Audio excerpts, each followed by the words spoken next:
Guitar dude, figure four wrestling online.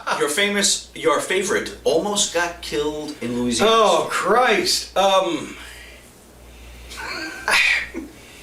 Well, there were a bunch of different riots and things going on where the cops were fighting with us on our side. Well, a couple times they weren't exactly on our side, but even though it's a big fight and people are hitting you and you're whacking people with shit, and I tried mace, but that didn't work because it was never one person coming at you. It was a mob coming at you, and you couldn't direct it. So then I started carrying a chain in my pocket that I could whip out. It was taped up, one of those dog chains, but heavy enough that I could whack somebody and get them off of you. Then I started loading the racket. But in the buildings, you always had cops, and they were fighting too, whether it be with the sticks or whatever. And we got the Tulsa police force kicked out of doing, Tulsa City Police kicked out of doing security for wrestling matches because the internal affairs investigated, because one time we had a riot so bad when they nightsticked a bunch of the people and took them to jail. One of the guy was a son of a highway patrolman and caused a problem.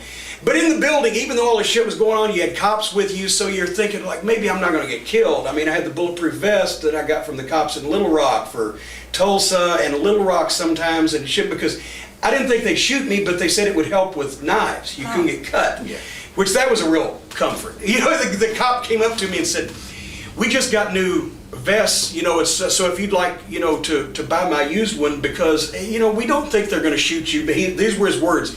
But knifing is a concern here. Great, okay. But probably, even though we had more physical damage in some of these other fucking deals, the time where we probably could have got killed the quickest was Houma, Louisiana, which is so far down. Our Cajun girls selling merchandise couldn't understand what the people were saying, right?